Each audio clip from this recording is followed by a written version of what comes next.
parlais des idées fausses sur le pouvoir, l'une d'entre elles étant de dire que le pouvoir est impur, voire sale. Non, le pouvoir lui-même n'est pas impur, n'est pas sale. Le pouvoir, c'est l'énergie dont on a besoin pour mettre en œuvre du changement. Mais le problème de l'impureté, de la saleté, n'est pas inhérent au pouvoir lui-même. C'est un problème qui est lié à nous autres êtres humains. Moi, ce qui a changé ma vie, Alexandre, c'est que je me suis dit, mon Dieu, mais ces gens qui ont créé la Bourguette, qui font vivre la Bourguette, les éducateurs, les éducatrices, le personnel qui est engagé auprès des résidents, ces gens-là ont changé notre vie et ils ont dédié leur vie professionnelle au fait de trouver une solution à un problème qui était la prise en charge des personnes handicapées qui avant étaient souvent dans des hôpitaux psychiatriques, dans des conditions de vie qui n'étaient pas acceptables. Et donc, je me suis dit très vite que je voulais faire en sorte que mon travail puisse aider ces gens en général. Si tu penses à de grands leaders de changement, si tu prends l'exemple de Martin Luther King, de Gandhi, de Mandela ou plus récemment de Malala Yousafzai ou de Greta Thunberg, qu'est-ce qu'ont en commun ces hommes et ces femmes? Ils se sont battus pour des valeurs morales avec lesquelles certains d'entre nous ont voulu ou bien voulons être associés et ça leur a donné le pouvoir de mobiliser les gens derrière leur cause pour mettre en œuvre le changement. Donc, ce que nous valorisons, c'est pas seulement des possessions, pas seulement des ressources matérielles, pas seulement de l'argent, mais aussi vraiment, et c'est important, ces ressources qui sont des ressources d'ordre psychologique. Bonjour à toutes et à tous, je suis Alexandre Mars et vous écoutez Pause, le podcast où l'on prend le temps de s'arrêter, le temps d'écouter, le temps d'explorer, le temps de rire. Merci de votre fidélité et d'être de plus en plus nombreux à nous rejoindre chaque semaine. Chaque épisode est l'occasion de marquer un temps d'arrêt pour aller à la rencontre de mes invités. Ces femmes et ces hommes sont des artistes, des chefs d'entreprise, des écrivains, des entrepreneurs, des sportifs ou des activistes. Et ils ont accepté le temps d'une pause de nous livrer les dessous et les secrets de leur parcours. Nous allons parler de réussite et d'échec, d'engagement et de mission, d'entrepreneuriat et de défis. Un moment unique et sans concession pour vous inspirer et vous évader.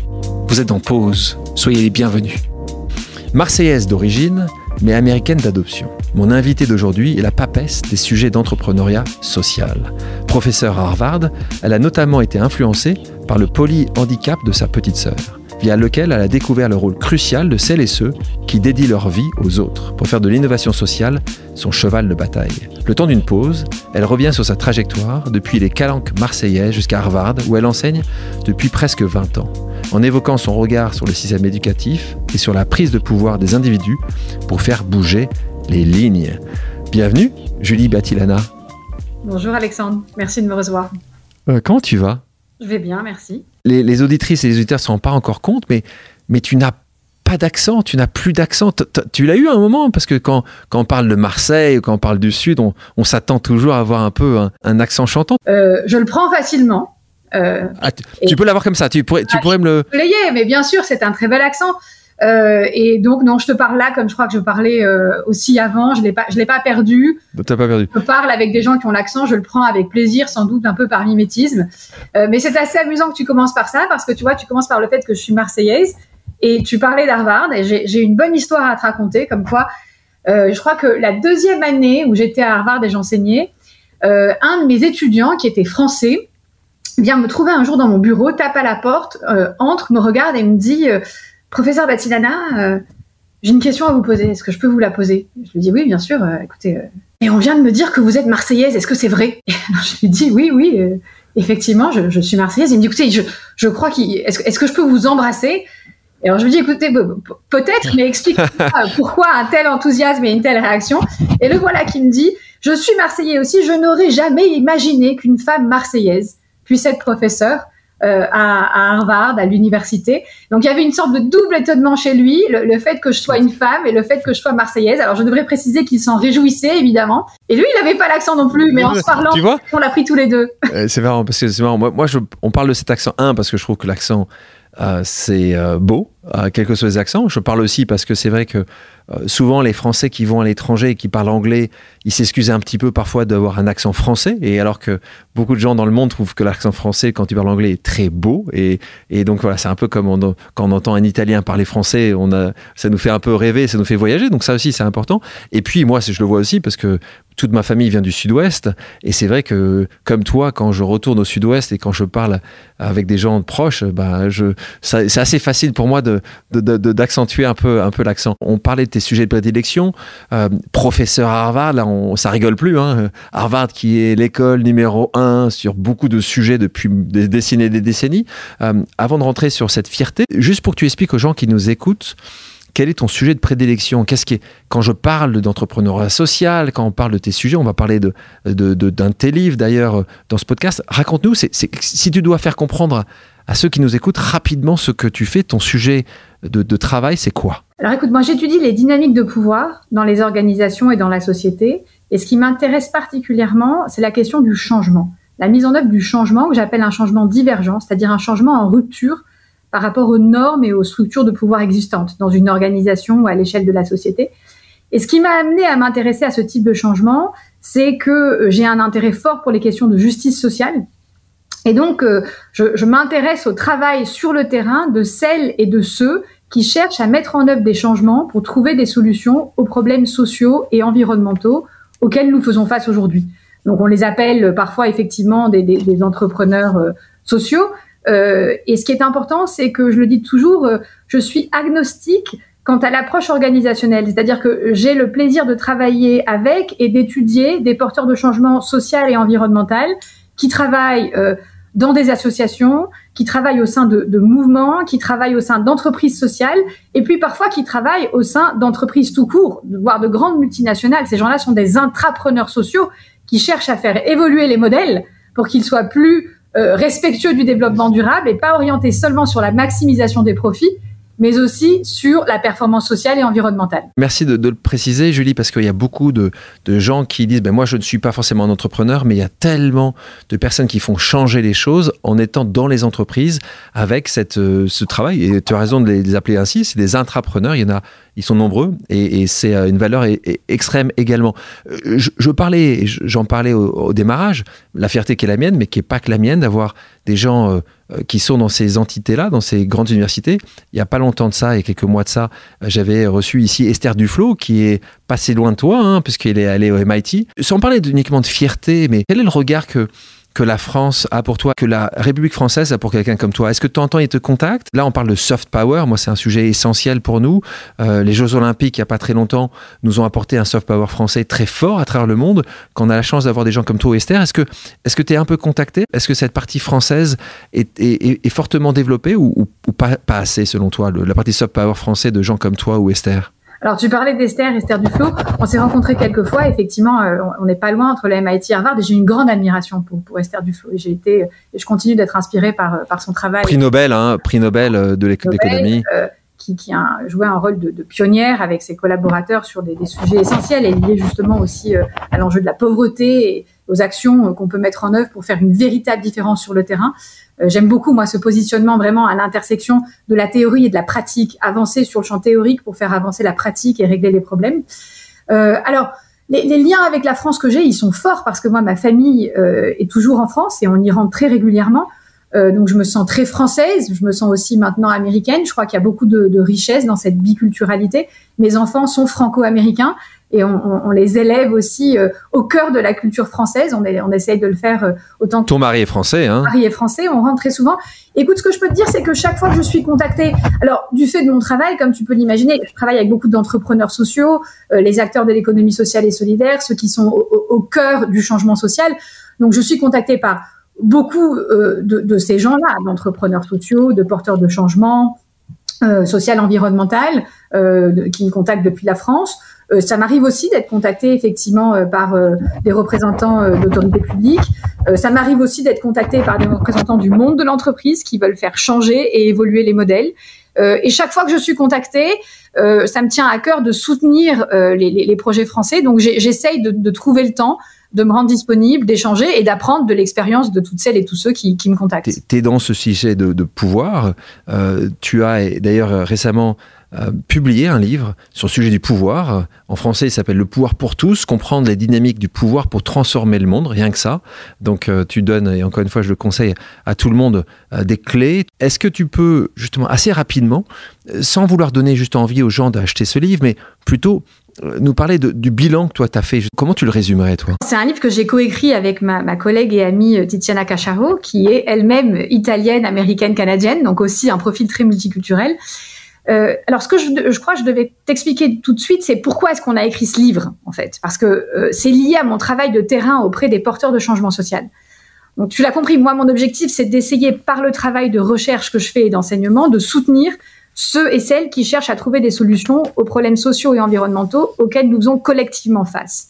Et ce dont je me suis rendu compte au fil du temps, c'est que ces gens-là ont souvent des idées formidables, une énergie à revendre, un engagement hors du commun. Ils ont des résultats sur le terrain, mais trop souvent, ils n'ont pas les résultats escomptés et l'impact escompté. Pourquoi ? Parce qu'ils ne comprennent pas les dynamiques de pouvoir. Et donc, c'est ce qui m'a motivé, moi, à me dire que j'allais recentrer mes activités d'enseignement, d'écriture, de recherche sur le pouvoir. Parce que ce que j'ai pu voir, à la fois sur le terrain et dans mes travaux de recherche, c'est que quand ces porteurs de changement comprennent les dynamiques de pouvoir, ils deviennent beaucoup plus efficaces collectivement.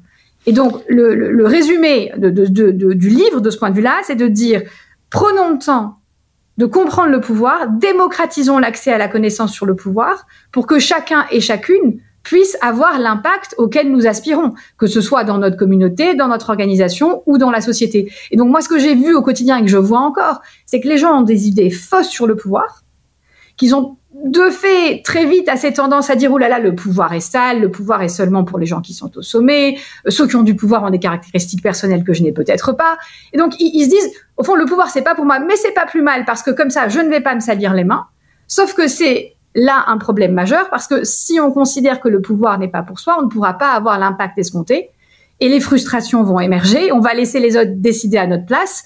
Et c'est là qu'on rentre dans une situation dangereuse à l'échelle d'une organisation de la société, parce que le pouvoir, de fait, reste concentré entre les mains de ceux et de celles qui le veulent et qui le comprennent. Quand tu as travaillé sur ce livre-là, quand vous avez travaillé sur celui-là, est-ce que tu as trouvé une théorie ou une découverte qui a été pour toi très surprenante, toi qui connais et qui travaille quand même sur ces sujets-là depuis des années? Alors, ce que j'ai envie de mettre en avant, et ce qu'on met en avant dans le livre, c'est ce qu'on appelle les fondamentaux du pouvoir.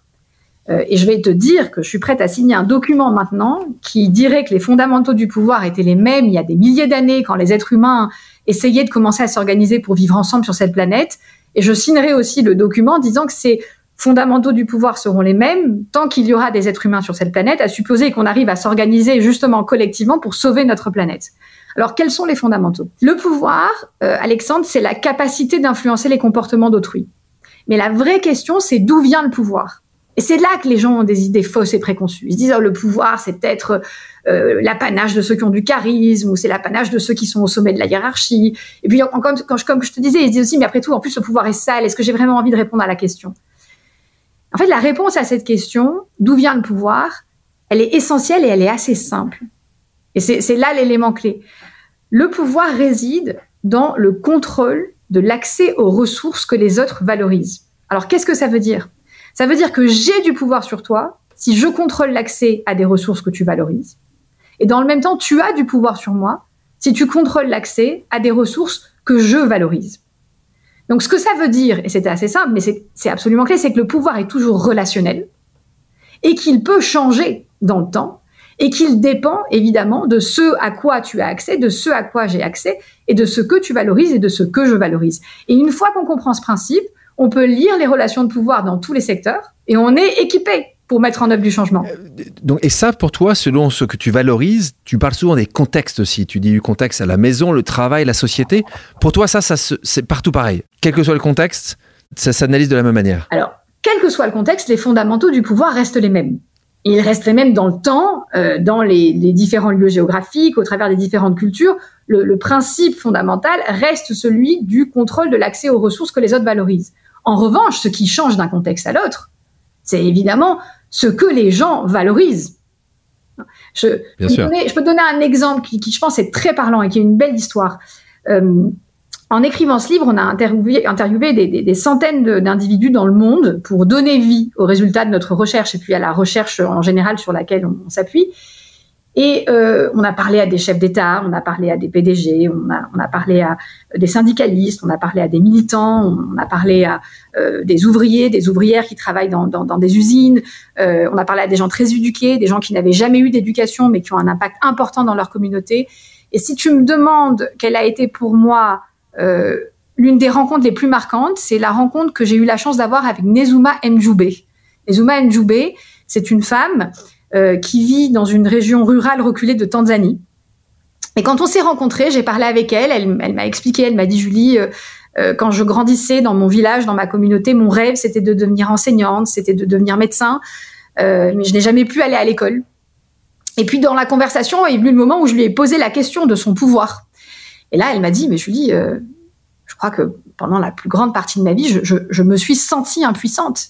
Puis elle a été silencieuse et elle a repris le fil et elle m'a dit, c'est pas seulement que je me suis sentie impuissante, Julie, je crois que j'étais de façon assez objective impuissante puisque les décisions dans le village sont prises par les membres du conseil de village et elle me disait, je ne me rappelle pas d'un moment où une femme ait été membre de ce conseil de village. Et pourtant, en 2016, la vie de Nezuma a complètement changé. Et elle est devenue, en l'espace de quelques mois, Alexandre, l'une des personnes les plus puissantes de son village, tellement puissante que les membres du conseil de village ont fini par lui demander de rejoindre le conseil de village, qu'elle a rejoint, et elle y a représenté les femmes de son village. Alors, comment est-ce que ça s'est passé et pourquoi ça a pu se passer ? Bien, ça s'est passé parce que Nezuma a croisé le chemin d'une organisation qui est une ONG indienne, qui s'appelle Barefoot College, que tu connais peut-être. Et Barefoot College a développé un programme très innovant qui permet aux femmes qui sont analphabètes, illettrées, qui vivent dans des zones rurales reculées du monde, de participer à un programme d'enseignement qui leur permet de devenir ingénieurs solaires. Quand bien même elles ne savent pas lire, elles ne savent pas écrire, grâce à un enseignement fondé sur la pratique et l'utilisation de manuels visuels. Et donc, elle a eu la chance, Nezuma, de pouvoir travailler avec cette ONG, d'être formée, de devenir ingénieur solaire. Une fois qu'elle est devenue ingénieure solaire, elle est revenue dans son village avec l'ensemble du matériel nécessaire pour électrifier le village. Et là, quand elle est revenue dans le village, elle est devenue l'une des femmes les plus puissantes du village, l'une des villageoises les plus puissantes. Pourquoi ? Parce qu'elle contrôlait l'accès à une ressource que tout le monde valorisait et qui manquait cruellement, à savoir l'électricité. Et pour répondre de nouveau à ta question, quelles sont les différences en fonction des contextes ? Quand elle est revenue, Nezuma avait un pouvoir important parce que personne n'avait accès à une source d'électricité fiable et c'est elle qui l'a amenée et c'est elle qui la maintient. Si Nezuma avait habité dans une zone urbaine déjà électrifiée et qu'elle avait réussi à être diplômée de ce programme, on aurait félicité Nezuma et on aurait été impressionné par son parcours. Mais cela ne lui aurait pas donné le même pouvoir puisque tout le monde dans la communauté urbaine aurait déjà eu accès à l'électricité. Tu vois, les fondamentaux sont les mêmes, ouais, mais en fonction du contexte, ce qui est valorisé va changer. Toi qui as étudié justement ces sujets de pouvoir depuis tant d'années, les gens qui nous écoutent peut-être se posent la question, comment utiliser au mieux ce pouvoir-là de manière individuelle ? Et puis, est-ce que pouvoir et influence, c'est la même chose en fait ? Le pouvoir, c'est la capacité d'influencer les comportements d'autrui. Donc l'influence, c'est la conséquence pour toi du pouvoir, c'est ça ? Une chose est certaine, si tu veux influencer les comportements d'autrui, il va falloir effectivement que tu aies le pouvoir nécessaire pour que cette influence puisse exister. Tu poses une question importante en disant, mais finalement, la question c'est comment exercer le pouvoir et comment bien l'exercer. Je te dirais qu'il y a deux niveaux de réponse. Le premier niveau de réponse, c'est pour pouvoir exercer le pouvoir, encore faut-il le comprendre. Donc, comprendre les fondamentaux et être capable, dans une situation donnée, de lire la carte du pouvoir. Qui a du pouvoir, qui n'en a pas. Parce que finalement, une fois que tu comprends les fondamentaux, tu sais que pour comprendre qui a du pouvoir et qui n'en a pas, il suffit de répondre à deux questions. Qu'est-ce que valorisent les parties en présence et qui contrôle l'accès aux ressources valorisées. Après, le deuxième pan sur lequel je veux revenir, qui est intimement lié à ta question, c'est la question de comment bien exercer le pouvoir. Parce que je parlais des idées fausses sur le pouvoir, l'une d'entre elles étant de dire que le pouvoir est impur, voire sale. Non, le pouvoir lui-même n'est pas impur, n'est pas sale. Le pouvoir, c'est l'énergie dont on a besoin pour mettre en œuvre du changement. Mais le problème de l'impureté, de la saleté, n'est pas inhérent au pouvoir lui-même. C'est un problème qui est lié à nous autres êtres humains. Comment est-ce que nous utilisons le pouvoir que nous avons et à quelle fin ? Et que sommes-nous prêts et prêtes à faire pour acquérir le pouvoir dont nous avons besoin pour avoir de l'influence ? Quand on vote, quand on choisit ceux qui vont nous diriger, il est évidemment essentiel que nous prêtons attention à leurs compétences, la compréhension des dynamiques de pouvoir pour pouvoir faire une différence. Il me semble aussi essentiel que toutes et toutes, quelles que soient d'ailleurs nos perspectives, nos désaccords politiques, nous prêtions plus d'attention à l'humilité et à l'empathie. Est-ce que le parcours de vie de ces gens-là nous montre qu'ils sont capables et qu'ils seront capables de cultiver l'humilité et l'empathie? Mais quand bien mais comment tu vois ça, toi, Julie? Toi, tu arrives à voir ça quand un homme ou une femme, un homme politique monte sur scène ou raconte son histoire devant toi ou devant la télévision, tu n'arrives pas à le voir, ça, c'est quand même compliqué. J'ai l'impression que toi, peut-être que tu arrives à voir des choses que la majorité des gens n'arrivent pas à voir tout de suite. C'est compliqué, mais on apprend du parcours de vie de chacun. Et oui, si t'as des bons, dis-nous, hein, si t'as des bonnes manières de faire, dis-nous là, ça nous intéresse. Comment voir ces choses-là? Parce que t'as raison, l'empathie, l'humilité. C'est essentiel. Mais comment t'arrives à le voir, toi? Comment t'arrives à le voir? Tu peux pas le voir en écoutant juste un discours, parce qu'en plus le discours, il va être fait pour essayer de transmettre un certain nombre d'éléments positifs qui visent à te convaincre. Mais ce qu'il faut faire, c'est se renseigner justement sur le parcours. Qu'est-ce qu'ont fait ces personnes-là quand ils ont été dans telle et telle position? Comment est-ce qu'ils ont utilisé le pouvoir qu'ils avaient? Est-ce qu'ils l'ont utilisé pour le bien commun, pour le plus grand nombre? Est-ce que les gens qui ont travaillé avec eux se rappellent d'eux comme des collaborateurs capables de faire preuve d'empathie et d'humilité? Mais c'est précisément parce qu'il est si difficile de répondre à ces questions-là, Alexandre, et parce qu'on pourrait tous être bernés, qu'il est absolument clé qu'en tant que citoyens, nous ayons aussi conscience du rôle que nous avons à jouer. On a un rôle clé à jouer pour préserver, renforcer tous les piliers de la démocratie qui sont organisés autour du partage du pouvoir et de la reddition de comptes.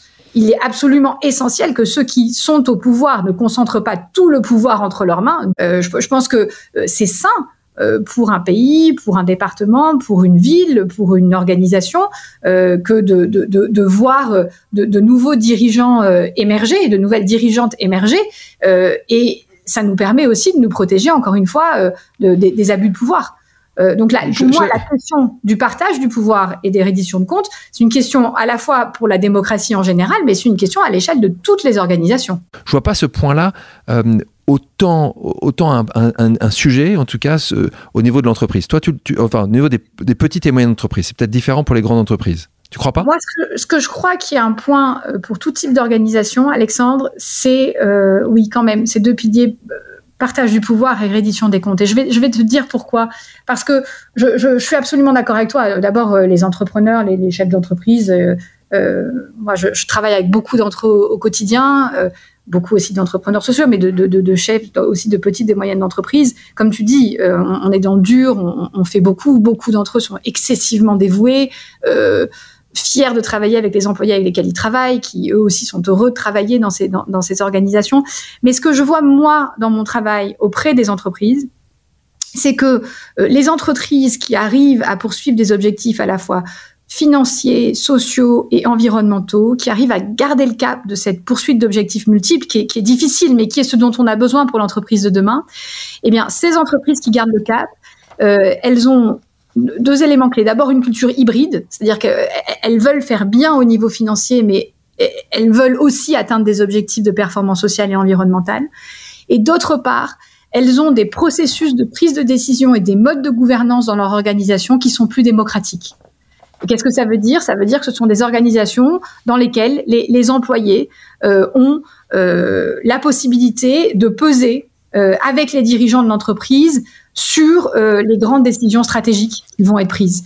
Et donc, toutes les parties prenantes sont impliquées, pas seulement des investisseurs en capital, mais aussi les investisseurs en travail que sont les employés.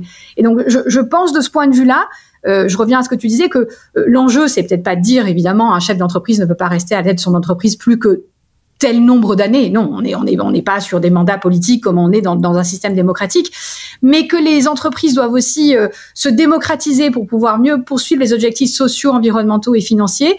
Il me semble que c'est un enjeu important. Je crois qu'il faut qu'on en discute plus. Et puis, ce que je vois, c'est que quand les gens travaillent dans des organisations dans lesquelles ils ont la possibilité de faire entendre leur voix, de peser sur les décisions et qui sont fiers de ce qui se passe du point de vue financier, social et environnemental, les gens sont plus heureux au travail, les entreprises réussissent mieux et c'est un cercle très vertueux. Donc, c'est ma façon de dire que, non, je suis d'accord avec toi. L'enjeu, c'est pas de dire, non, on a un mandat nécessairement pour un chef d'entreprise, mais c'est de dire, la question du partage du pouvoir, de la reddition de comptes est aussi importante dans les organisations et il faut engager ce débat de la démocratisation des entreprises aussi, je crois. On va passer maintenant à un petit quiz vérité. Je vais te donner quelques idées reçues sur la notion de pouvoir et l'état du monde actuel et tu devras me répondre par vrai ou faux en expliquant assez rapidement ton choix. Le pouvoir est directement lié à l'autorité. C'est faux. Le pouvoir et l'autorité sont deux choses différentes. Le pouvoir, c'est la capacité d'influencer les comportements d'autrui. L'autorité, c'est le droit formel de donner des ordres, de faire respecter des règles. Dans certaines situations, l'autorité donne du pouvoir, mais il y a bien des situations dans lesquelles on a de l'autorité, mais finalement, on n'a pas beaucoup de pouvoir. Et surtout, il est possible d'avoir beaucoup de pouvoir sans aucune autorité. La Chine a plus de pouvoir que les États-Unis aujourd'hui. Ça, c'est une question complexe. On peut pas répondre par vrai ou faux parce que, encore une fois, on en vient au contexte. Les fondamentaux du pouvoir s'appliquent. Et la question, c'est qu'est-ce que valorisent ces deux parties en présence, mais pas seulement. L'ensemble des parties en présence et des forces et des nations et des différentes régions du monde aujourd'hui. Ce qui est certain, c'est que l'équilibre du pouvoir a évolué au cours des dernières décennies. La Chine a beaucoup plus de pouvoir qu'est-ce qu'elle en avait quelques décennies en arrière, c'est certain. Puisque c'est elle qui fournit un certain nombre de produits, de services, de ressources rares, des ressources rares et qui sont excessivement valorisées. Donc de ce point de vue-là, la Chine a plus de pouvoir qu'est-ce qu'elle en avait. Après, là où je suis prudente, c'est quand tu parles de deux pays et que tu les compares et que tu dis l'un a plus de pouvoir que l'autre. Là, évidemment, c'est moi ma réponse d'experte sur les dimensions où je me dis non, attends, il faut aller chercher sur chacune des dimensions. Là, sur cette dimension-là, d'instinct, j'ai envie de dire. Étudions les différents types de produits, les différents types de services, étudions les relations de ces deux États avec leurs alliés. Et c'est là qu'il faut qu'on se tourne vers des experts. Parce que quand on étudie le pouvoir, Alexandre, très souvent, les gens ont tendance à se tourner vers nous, et c'est bien normal, et nous dire, alors, dans cette situation-là, qui a plus de pouvoir? Dans cette situation-là, qu'est-ce que tu penses? Et bien sûr. Ce que j'ai appris, moi, c'est la sagesse de dire, pour répondre à ces questions-là, il faut connaître les outils. Moi, je vous aide à comprendre ces outils-là, et après, ensemble, on étudie toutes les informations et toutes les données pour voir ce qu'il en est de l'équilibre de pouvoir. Ma question était compliquée, une question peut-être un peu plus simple. Dans ces cas-là, dans la réponse, est-ce que tu penses que la France a moins de pouvoir qu'avant dans le monde ? Alors, c'est une bonne question. Et encore une fois, il y a sans doute plusieurs dimensions et différents prismes à prendre en compte. Écoute, je vais commencer par le prisme de la langue véhiculaire. Donc, la question, c'est aussi plus de pouvoir par rapport à quand. Ce fut un temps où le français était la langue véhiculaire.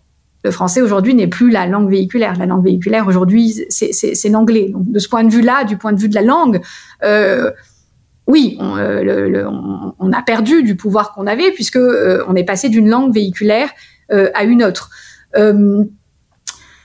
La France est toujours une grande nation. Elle est toujours reconnue comme une grande nation. Elle est présente dans toutes les grandes négociations à l'échelle internationale. C'est une puissance économique, c'est une puissance culturelle, c'est un pays aussi d'avancée sociale. Mais indéniablement, le monde est beaucoup plus multipolaire que ce qu'il l'était il y a quelques décennies en arrière. Et de ce point de vue-là, oui, le pouvoir... Donc là, j'ai compris que... c'est réduit. Parce que le pouvoir est partagé différemment aujourd'hui à l'échelle planétaire. Je pense que la France existe en tant que puissance nationale, mais aussi en tant que membre de l'Union européenne et dans un monde multipolaire avec des changements géopolitiques importants. Je pense que c'est plus que jamais essentiel qu'on soit aussi conscient de l'importance de l'Europe. On continue dans notre discussion, Julie, et je peux que conseiller aux gens qui nous écoutent de lire tes ouvrages et en particulier sur le dernier sur le pouvoir qui est ta thèse, ton thème, sur quoi tu te bats et tu essayes d'expliquer des choses d'une manière assez simple, mais tout en gardant une vraie puissance dans la manière dont tu en parles et tu écris. J'ai envie de parler d'autre chose, là, plus de partir sur ta vie, là où tu as grandi, ta famille, et quand on parle de ta famille, évidemment, ta petite sœur Émilie, je le disais en introduction, elle est née lourdement handicapée, atteinte du syndrome de Pleura, quelque chose qui est assez rare, donc je suis pas sûr que les gens connaissent. Tu nous expliqueras peut-être quel est le syndrome. Elle donc peut pas parler, elle est parvenue à marcher, mais à force de détermination. Comment tu vivais ça, toi, quand tu as grandi justement avec des personnes aimées qui étaient donc, en tout cas pour ta sœur, différentes? C'est intéressant effectivement que tu m'interroges sur ma sœur, donc Émilie, qui a 2 ans de moins que moi et qui, tu l'as bien dit, effectivement, est atteinte du syndrome de Pura, qui est une maladie génétique très très rare, qui n'a été d'ailleurs identifiée qu'en 2014. Donc on connaît le nom de la maladie d'Émilie, nous seulement depuis 2019. On a eu la chance de pouvoir refaire, je dirais, une analyse génétique qui a révélé qu'elle avait cette maladie. Donc c'est dingue, c'est fou ça. C'est quand même voilà. 2019. Oh. Oui, mais la maladie a été seulement diagnostiquée en 2014. À l'échelle de la planète, on connaît qu'une centaine de personnes qui ont cette maladie. Donc, ce syndrome de Pura, c'est une maladie qui affecte le gène de Pura, qui est un gène qui est sur le chromosome 5. Et c'est un gène qui est responsable de la production d'une protéine qui joue un rôle clé dans le développement des cellules du système nerveux et du cerveau. Et donc le problème lié à cette protéine fait que les personnes qui sont atteintes de ce syndrome de Pura ont des problèmes de développement à la fois cognitif et moteur. Donc quand Émilie est née, on nous a dit qu'elle avait un retard psychomoteur. Certains médecins ont dit à mes parents après quelques mois d'analyse que elle serait sans doute un légume. Alors c'était peu psychologue de leur part, mais on a aussi travaillé avec des médecins absolument formidables qui se sont impliqués auprès de nous et auprès d'Émilie et Émilie elle-même est absolument formidable et donc elle a repoussé les limites de cette maladie puisque on nous avait dit que sans doute qu'elle ne pourrait absolument jamais marcher et à l'âge de 5 ans, Émilie a commencé à marcher, elle a réussi à marcher, elle a d'ailleurs continué à marcher jusqu'à très récemment, donc elle a vraiment, je le dis, repoussé les limites de la maladie et elle a pu faire ses progrès et on a pu avoir de telles avancées, encore une fois, grâce à des médecins formidables, un personnel soignant absolument formidable, des kinés avec lesquels Émilie a travaillé, avec lesquels on a travaillé. Donc oui, moi j'ai eu la chance de grandir avec une sœur hors du commun et je dis qu'elle est hors du commun, pas seulement parce que elle fait face à une adversité hors du commun et elle a ce syndrome de Pura, mais elle est pour moi et elle a été depuis toujours un véritable exemple et une source d'inspiration. Quand j'y pense, je crois que toute ma trajectoire professionnelle, elle s'est structurée autour de 4 piliers et je pense que ces 4 piliers ont des racines dans l'enfance et sont liés à ma sœur et à mes parents. Quand je pense à ces piliers, le premier de ces piliers, c'est la conviction que l'éducation joue un rôle absolument clé pour permettre le progrès social et pour lutter contre l'obscurantisme. C'est sans doute ça que j'ai aimé aller à l'école et que j'y suis restée puisque je suis enseignante-chercheuse. À quel moment tu t'es dit ça justement? C'est ta sœur, c'est tes parents? À quel moment c'est arrivé chez toi ça? C'est arrivé très tôt parce que quand tu grandis avec un frère, une sœur, une personne autour de toi qui n'a pas la chance de pouvoir mener une vie dite normale, qui n'a pas la chance de pouvoir aller à l'école, de pouvoir apprendre, tu te dis très rapidement que tu as une chance incroyable que de pouvoir aller à l'école, de pouvoir apprendre. Donc je pense que c'est probablement la combinaison de l'expérience de ma sœur et puis de mes parents qui très tôt m'ont dit aussi toute l'importance de l'éducation. L'éducation, c'était la possibilité pour moi après d'être une femme émancipée, indépendante et libre. Puis on parlait beaucoup de l'éducation aussi chez nous, de son importance à l'échelle de la société. Ma mère avait écrit un mémoire quand elle était étudiante sur l'éducation des femmes en Afrique. Mon père est médecin, il est bénévole, fait beaucoup de travail autour de l'éducation aussi. Donc, on parlait beaucoup d'éducation. Et donc, moi, très vite, je me suis dit, mais quelle chance incroyable j'ai. Je peux aller à l'école, je peux m'instruire, je vais pouvoir mener une vie libre et indépendante. Et donc, je me suis sentie encore plus motivée de le faire, voyant que ma sœur n'avait pas cette opportunité-là, cette chance-là. Mais c'est pas la seule façon dont elle m'a influencée. Le deuxième pilier autour duquel s'organise, je dirais, mon parcours professionnel, c'est aussi une curiosité insatiable pour les faits sociaux, les grandes évolutions sociétales. Et là, une fois encore, quand j'y pense, je te le disais au début, mon travail, il porte sur les normes et les structures de pouvoir. Et quand ma sœur est née, quand tu grandis auprès d'une personne différente, la vérité, c'est que les normes volent en éclats. tu es entouré de gens qui suivent toute une série de traditions, de normes, qui pensent le monde d'une certaine façon. Mais nous, dans notre cellule familiale, rien n'était normal, rien ne se passait comme ailleurs. Donc très vite, tu te poses la question des normes qui t'entourent, de ce qui se passe. Tiens, pourquoi est-ce que les gens acceptent ces normes-là? Tiens, pourquoi est-ce qu'ils se disent que c'est normal que telle et telle personne puisse faire telle et telle chose et qu'une autre ne puisse pas? Et donc l'expérience qu'on a eue avec Émilie nous a posé à nous questionner sur l'organisation de la société, sur les normes. Donc très vite, moi, je me suis posé ces questions et ces questions m'ont passionnée. Et puis, je pense que le troisième pilier que j'ai en tête quand je pense à mon parcours professionnel, il est lui lié au désir que j'ai chevillé au corps d'essayer de faire en sorte que mon travail d'enseignement, de recherche puisse avoir un impact positif et puisse aider les porteurs de changement social et environnemental. On en a parlé. Et là, c'est évidemment étroitement lié à Émilie. Très tôt, justement, cette partie-là, c'est très tôt, parce que évidemment, c'est une maladie donc génétique enfantine, donc elle a eu donc dès la naissance. Après, vous l'avez eu à la maison, elle a été placée à l'âge de 10 ans à la Bourgette, et je sais que c'est important de parler de la Bourgette, hein, parce que c'est une association qui accompagne donc des personnes donc qui soient soit autistes, soit des enfants polyhandicapés. Ton papa d'ailleurs, tu l'as dit qu'il était médecin, était devenu le président d'ailleurs de cette association. Toi, tu dis que ça très tôt. Tu as vu autour de toi des gens qui allaient juste dédier une partie de leur temps, de leur journée, de leur vie à d'autres. Tu as grandi avec ça, en fait. T'es tombé dedans à la naissance, en fait, c'est ça? Ou à la naissance de ta sœur? C'est ça. Je suis tombée dedans à la naissance, tu pourrais dire. C'était un peu une sorte de potion magique. Et je crois que c'est une vraie potion magique parce qu'en fait, quand tu grandis à côté d'Émilie, en l'occurrence, d'abord, imagine-toi qu'Émilie ne parle pas. Donc, pour comprendre ce qu'elle a, pour comprendre si elle a mal, tu dois lire dans ses yeux, tu dois prêter attention. Donc ça développe ton empathie. Et c'est la potion magique de l'empathie parce que tu vois le monde différemment quand tu as développé cette empathie étant enfant. Et puis, notre vie a été changée, tu l'as dit, quand on a croisé le chemin de la Bourgette. Donc la Bourgette, c'est une association qui est dans le sud de la France, qui prend en charge des adultes et des enfants autistes essentiellement, mais aussi polyhandicapés comme Émilie. Et on a eu de la chance qu'Émilie puisse rejoindre l'association quand elle avait une dizaine d'années. Je dis la chance parce que la Bourgette offre à ses résidents et ses résidentes la possibilité d'une vie épanouie, la possibilité d'un échange avec la communauté des villages dans lesquels sont les centres de la Bourgette. Ce qui est assez extraordinaire à la Bourgette, c'est que, et je le dis pour tous les auditeurs et les auditrices, vous pouvez aller visiter les lieux de la Bourgette. À la Bourgette, les résidents et les résidences qui sont autonomes et qui peuvent participer à des activités productives participent à la production de vin, d'huile d'olive. Donc, venez acheter le vin. Tu peux aller acheter. Voilà. Faut que je te dise une chose, parce que ce que je veux aussi dire, c'est qu'il y a aussi les restaurants de la Bourgette où vous pouvez aller. Ça, c'est une expérience absolument géniale parce que sont en cuisine les résidents et les résidentes de la Bourgette avec l'aide des éducateurs. Et donc, on peut aller dans le sud de la France, aller manger à la Bourgette. Et donc, Émilie n'est pas capable de participer à ces activités productives, mais elle a eu la chance de pouvoir rejoindre un tel environnement.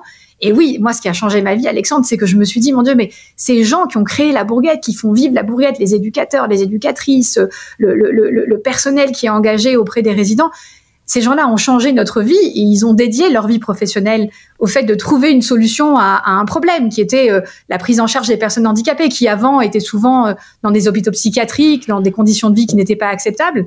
Et donc, je me suis dit très vite que je voulais faire en sorte que mon travail puisse aider ces gens en général, alors entrepreneurs sociaux, porteurs de changement. Et ça, c'est une ligne directrice et c'est très lié au parcours d'Émilie. Et je te remercie évidemment, Julie, mais comme je te connais bien, je sais que c'est essentiel pour toi et merci de porter ce message-là. Et à chaque fois que nous le pouvons ici, je le fais de mettre en avant ces personnes qui travaillent au quotidien pour aider ceux qui sont malades, ont moins de chance, sont handicapés, polyhandicapés. Et c'est quand même un moment où il faut leur rendre hommage et merci de le faire comme tu l'as fait. Tu parles de la Bourgette. Est-ce que je peux te dire autre chose sur ce point-là? Parce que ce que tu viens de dire, ça génère une pensée chez moi qui est importante et je t'en remercie. Tu sais, quand on pense aux personnes handicapées, comme Émilie, comme ses camarades à la Bourgette, comme tant d'autres en France, de par le monde, on se dit souvent qu'au fond, ces gens-là sont vraiment impuissants. Après tout, Émilie, elle ne parle pas, elle a eu du mal à pouvoir contrôler son corps. Aujourd'hui, elle a perdu la capacité de marcher qu'elle avait réussi pourtant à acquérir au fil des ans avec une résilience incroyable. Et donc, beaucoup de gens qui sont éloignés du monde du handicap se disent « Mais alors voilà, ces gens-là n'ont absolument aucun pouvoir. » Et ce à quoi je suis en train de penser dans cette conversation en t'écoutant, et merci de me pousser à réfléchir sur cette dimension-là, c'est que Émilie est sans doute l'une des personnes qui, dans ma vie, a le plus de pouvoir. Et je pense que c'est une des personnes qui a le plus de pouvoir, pas seulement sur moi, mais sur mon mari, nos enfants, mes parents, nos amis aussi qu'elle rencontre. Pourquoi ? Parce que je te l'ai dit, le pouvoir, c'est la capacité d'influencer les comportements d'autrui. Et elle nous influence au quotidien parce qu'elle a cette résilience, cette joie de vivre. Elle ne termine jamais une journée sans prendre un fou rire. Elle ne termine jamais une journée sans montrer sa gratitude, sa reconnaissance, témoigner son amour. Donc son mode de fonctionnement au quotidien est un modèle et son approche de la vie nous a poussé et nous pousse au quotidien à faire des tas de choses qu'on n'aurait pas pu faire. Ma tante a aussi créé une association, les Amis d'Émilie, qui a créé le concept de handi-sitter pour permettre aux familles qui ont des personnes handicapées d'avoir de l'aide d'handi-sitters qui viennent à la maison, qui passent un temps avec la personne handicapée. Et encore une fois, Caroline, donc Battinella n'aurait jamais créé cette association si Émilie ne l'avait pas inspirée. Donc c'est intéressant ce que tu dis évidemment, mais par rapport, si je prends la définition que tu m'as donnée au début du pouvoir, là ça vous inspire, ça vous fait certainement devenir meilleur, ça vous fait poser des questions peut-être que vous n'aurez pas posées, mais est-ce que c'est vraiment du pouvoir? Parce que le pouvoir, selon ta définition, c'est quand même quelque chose que quelqu'un qui a quelque chose dont tu peux avoir envie. C'est pas vraiment le cas ici. Moi, je pense que elle vous influence, elle vous inspire. Est-ce que c'est vraiment du pouvoir pour toi? C'est du pouvoir. Et c'est du pouvoir, et tu me permets de préciser un élément clé. Donc, je suis heureuse que tu me permettes de le faire parce qu'on est. Je suis content si tu es heureuse alors. Oui, écoute, tu vois, on est au chapitre 3 du livre, on en parle en détail et c'est clé. Quand je dis que le pouvoir réside dans l'accès aux ressources que les autres valorisent, on pense évidemment tout de suite aux ressources pécuniaires, aux possessions matérielles. J'ai donné l'exemple de l'accès à l'électricité quand j'ai parlé de Nezuma. Mais nous autres êtres humains ne valorisons pas seulement ces ressources-là, nous valorisons aussi tout un ensemble de ressources psychologiques. Par exemple, l'affiliation, la réussite, le statut, l'autonomie ou encore le sens moral. Si tu penses à de grands leaders de changement, si tu prends l'exemple de Martin Luther King, de Gandhi, de Mandela ou plus récemment de Malala Yousafzai ou de Greta Thunberg, qu'est-ce qu'ont en commun ces hommes et ces femmes? Ils se sont battus pour des valeurs morales avec lesquelles certains d'entre nous ont voulu ou bien voulons être associés, et ça leur a donné le pouvoir de mobiliser les gens derrière leur cause pour mettre en œuvre le changement. Donc, ce que nous valorisons, c'est pas seulement des possessions, pas seulement des ressources matérielles, pas seulement de l'argent, mais aussi vraiment, et c'est important, c'est ces ressources qui sont des ressources d'ordre psychologique. Et donc, si je reprends l'exemple d'Émilie, c'est là que, évidemment, on peut influencer les gens en les inspirant. Émilie, au quotidien, qu'est-ce qu'elle nous apporte ? Elle apporte son amour. Nous autres êtres humains, besoin d'affiliation. Et puis, son exemple, la façon dont elle gère l'adversité, sa résilience, sa joie de vivre, sont autant d'éléments motivants. Et donc, oui, elle a du pouvoir, c'est un pouvoir. Et ce serait bien injuste de priver Émilie ou d'autres du pouvoir qui est le leur. C'est un réel pouvoir. Mais je veux surtout pas priver Émilie de pouvoir. Non, mais je voulais te poser une question particulière sur la famille dans ces moments-là. Tu sais, j'aime énormément ton papa, que je connais, j'ai la chance de connaître, qui est une personne absolument géniale. Et ça ne concerne pas l'exemple de ta famille, mais j'ai des chiffres qui sont assez frappants concernant les parents qui s'occupent de leur enfant handicapé. Et les chiffres sont terribles. 80% des parents aidants sont des femmes et 85% des couples ayant un enfant gravement malade ou lourdement handicapé se séparent. Et dans ça, donc c'est une conséquence, les femmes qui sont souvent à ce moment-là contraintes d'abandonner leur carrière par manque de structure adaptée, se retrouvent après en précarité ou en grande précarité en tant qu'en plus que mère célibataire. Toi, tu le vois, ça, tu l'as vu justement quand tu... alors vous avez une famille très solide, vous n'êtes pas passé à travers ça, mais il est certain que ça a dû aussi apporter certains moments compliqués, difficiles. Comment toi tu l'expliques ça? Est-ce que tu vois des manières de faire ou des conseils justement sur une injustice sociale qui est là très forte? Oui, c'est bien que tu rappelles ces chiffres. Est-ce que je le vois autour de nous? Absolument. C'est très, très souvent les femmes qui se retrouvent seules. On en a beaucoup d'exemples, nous aussi, à la Bourguette. Alors, pas seulement. Il y a aussi des hommes et des pères absolument formidables et certains qui se retrouvent seuls aussi. Je pense que l'élément clé, là, c'est qu'est-ce qu'on peut faire en tant que société pour mieux soutenir ces familles. Et d'où l'importance d'institutions comme la Bourguette, d'où l'importance d'organisations comme les Amis d'Émilie, dont je parlais tout à l'heure, avec ce service d'Handisiteur, essayer de faire en sorte qu'on crée tout un système de soutien institutionnel de façon à ce que les personnes handicapées puissent avoir leur propre chemin, leur propre vie, une vie digne, et qu'on permette à leurs parents de les accompagner. Aujourd'hui, la réalité, c'est que c'est encore un enjeu. Il y a certaines familles, on a des appels très régulièrement, nous, de gens qui sont à la recherche de solutions pour leurs enfants. Quand on est un parent vieillissant et qu'on a un enfant lourdement handicapé, c'est une grande question qu'on se pose. On a cette peur chevillée au corps de se dire mais qu'est-ce qui va se passer quand je serai plus là? Et je crois que c'est très très important que nous tous, en tant que membres de la société, on réfléchisse à la façon dont on peut accompagner les familles, les enfants, les adultes handicapés de façon aussi digne que possible, mais encore une fois aussi en reconnaissant tout ce qu'ils nous apportent. Enfin, je pense tout le temps à cette belle phrase de Saint-Exupéry: si tu diffères de moi, loin de me léser, tu m'enrichis. Je pense que et je crois que tu l'as compris, d'avoir grandi avec ma sœur et notre vie de famille, oui, elle a été compliquée, oui, elle est compliquée, elle n'est pas comme la vie de famille typique d'autres familles, mais elle est riche, elle est différente, elle est belle, et je suis reconnaissante d'avoir pu avoir ce parcours-là. Ma dernière question pour toi, quelle personnalité aimerais-tu entendre à l'avenir sur Pause, toi qui écoutes Pause? Je vais te citer deux personnes, l'une que tu connais, l'une que tu ne connais peut-être pas. On a parlé d'Anne-Claire Pache. Et je pense qu'Anne-Claire est une femme extraordinaire, à la fois chercheuse, à la fois enseignante. Elle a changé les contenus de l'ESSEC. Elle aurait pu s'arrêter là, mais non, elle a pris maintenant le chemin avec d'autres, une équipe formidable, de changer aussi la stratégie de l'école et les comportements, les politiques de l'école pour aller vers plus de développement durable. Et je pense que les gens qui ont toutes ces casquettes et qui les portent aussi bien avec une telle générosité, une telle bienveillance sont rares. Et donc, je pense que je crois que tes auditeurs et tes auditrices aimeraient apprendre d'elle. Et puis, je pense à une autre personne que tu ne connais peut-être pas, qui s'appelle Cécile Falcon, qui est une amie qui m'est très chère. Cécile, c'est une femme qui est dramaturge, comédienne, professeure au conservatoire. Elle a créé sa propre compagnie, et pour créer cette propre compagnie, elle a créé un modèle hybride, au sens où, tu sais, c'est difficile d'avoir des fonds pour les activités artistiques et théâtrales. Et donc, pour financer ces activités, elle intervient aussi comme coach pour la prise de parole auprès à la fois d'entreprises, de représentants de gouvernement, mais aussi bénévolement auprès de porteurs de changement social et environnemental. Et encore une fois, j'ai une grande admiration pour elle, et je crois que ce serait aussi une super personnalité à présenter à tes auditeurs et tes auditrices. Deux femmes, ça ne m'étonne pas de toi. Julie, merci beaucoup pour ton temps. Et une question d'ailleurs, si les auditrices et les auditeurs ont des questions, veulent te contacter, comment ils font? Est-ce que tu réponds facilement? Est-ce que c'est pas plutôt par email? Tu utilises des réseaux sociaux? Comment toi tu fais?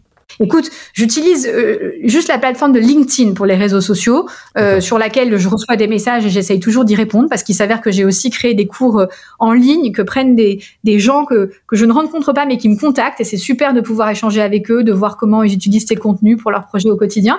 Et puis mon adresse email est aussi sur le site aussi bien de la Harvard Business School que de la Harvard Kennedy School sur mon CV, et les gens peuvent aussi me contacter par email. Julie, merci beaucoup d'avoir accepté mon invitation. Merci à toi.